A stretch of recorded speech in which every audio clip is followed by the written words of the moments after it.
Hello all welcome to Ramya's nest. ఈరోజు నేను ఈ వీడియోలో పర్ఫెక్ట్ స్పాంజ్ కేక్ ఎలా చేసుకోవాలో చూపిస్తున్నానండి.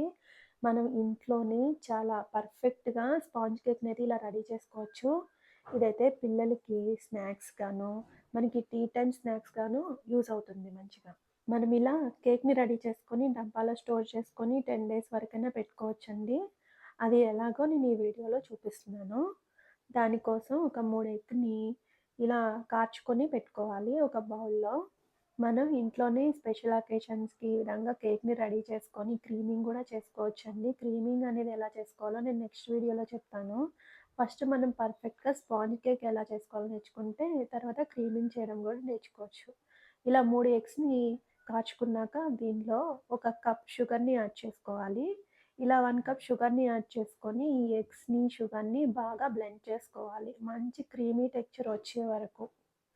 మనం ఎంత బాగా బ్లెండ్ చేసుకుంటే కేక్ అనేది అంత స్పాంజ్‌గా వస్తుందనమాట అండి. నెక్స్ట్ వచ్చే న్యూ ఇయర్‌కి, ఏదైనా బర్త్‌డేస్‌కి, స్పెషల్ అకేషన్స్‌కి మనం ఇంట్లోనే కేక్‌ని రెడీ చేసుకోవచ్చు ఈ విధంగా.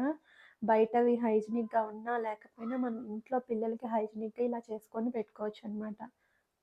ఇలా బ్లెండ్ చేసుకుంటూ ఉంటే చూడండి వైట్ కలర్‌లో అయిపోయింది. క్రీమీ టెక్స్చర్ వచ్చేసింది మంచిగా. ఇప్పుడు 50 గ్రామ్స్ బటర్‌ని ఇలా మెల్ట్ చేసుకొని దీనిలో యాడ్ చేసుకొని ఇంకొక 2 మినిట్స్ ఇలా బ్లెండ్ చేసుకుంటే సరిపోతుంది బ్లెండింగ్ ప్రాసెస్. మనం ఎక్కువ కష్టపడకుండా చాలా జాయ్‌ఫుల్‌గా చేసుకోవచ్చండి కేక్‌ని. ఇలా బ్లెండ్ చేసుకున్నాక ఇప్పుడు ఒక మిక్సింగ్ బౌల్ తీసుకొని దానిలో 1 ½ కప్ మైదా యాడ్ చేసుకోవాలి. మనం 1 కప్ షుగర్ తీసుకున్నాం కదా ఇందాక. 1 ½ కప్ మైదా తీసుకొని 1 ½ టేబుల్ స్పూన్ బేకింగ్ పౌడర్, అదేవిధంగా 1 స్పూన్ బేకింగ్ సోడా యాడ్ చేసుకొని, baking powder, baking soda active అవ్వడానికి కొంచెం పాలు యాడ్ చేశాననమాట.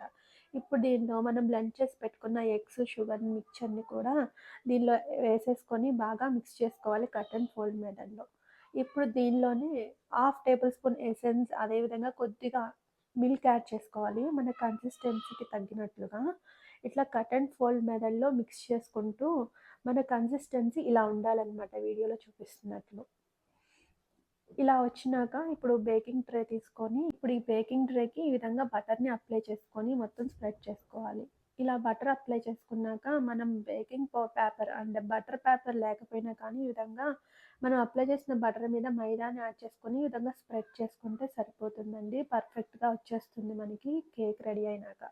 ఇప్పుడు ఈ బేకింగ్ ట్రేలోనే మనం రెడీ చేసుకున్న ఈ బ్యాటర్‌ని కూడా ఇలా ట్రాన్స్‌ఫర్ చేసేసుకొని బేకింగ్ ట్రేలోకి ఇప్పుడు మనం ఓవెన్‌లో చేయట్లేదండి. స్టవ్ మీద చేస్తున్నాం. ఈ వెడల్పాటి పాత్ర పెట్టుకొని దానిలో స్టాండ్ పెట్టేసి ఈ స్టాండ్ మీద ఈ బేకింగ్ ట్రే పెట్టుకోవాలి. ఇప్పుడు దాని మీద ఒక లిడ్‌తో మూసేసుకొని దానిపైన కొంచెం బరువు ఉంచి 45-50 మినిట్స్ మనం లో ఫ్లేమ్‌లోనే బేక్ చేసుకోవాలి. ఇలా 50 మినిట్స్ అయిపోయిన తర్వాత మనం ఒకసారి చూసుకోవాలండి. మన కేక్ రెడీ అయిందో లేదో అనేది టూత్ పిక్ కానీ, చాక్ కానీ మిడిల్‌లో గుచ్చితే ఈ విధంగా మనకి ఏ పిండి అంటకుండా క్లీన్‌గా వస్తే కేక్ అనేది పర్ఫెక్ట్‌గా రెడీ అయిపోయినట్లు. ఇప్పుడు ఈ కేక్ కొద్దిగా చల్లారినాక మనం అంచులంతా ఈ విధంగా చాక్‌తో కొంచెం గ్యాప్ ఇచ్చుకుంటూ చేసుకొని కేక్‌ని తీసేసుకుంటే సరిపోతుంది వీడియోలో చూపిస్తున్నట్లు. చాలా పర్ఫెక్ట్‌గా వచ్చింది కదా అండి! చూడండి కట్ చేసి కూడా చూపిస్తాను ఎలా వచ్చిందో. పర్ఫెక్ట్‌గా స్పాంజ్ కేక్ వచ్చిందండి నాకైతే. చాలా ఫ్లఫీగా, స్పాంజ్‌గా ఉంది. ఇదైతే మనం కేక్‌ని పేస్ట్రీస్ చేసుకోవడానికి కూడా, మధ్యలో కట్ చేసి క్రీమింగ్ చేసుకోవడానికి కూడా పర్ఫెక్ట్‌గా ఉంటుంది. అదేవిధంగా మనం కట్ చేసుకొని టీ టైమ్ స్నాక్స్‌గా కూడా యూజ్ చేసుకోవచ్చు. ఈ విధంగా స్టోర్ చేసుకోవచ్చు. పిల్లలైతే బాగా ఇష్టపడతారు.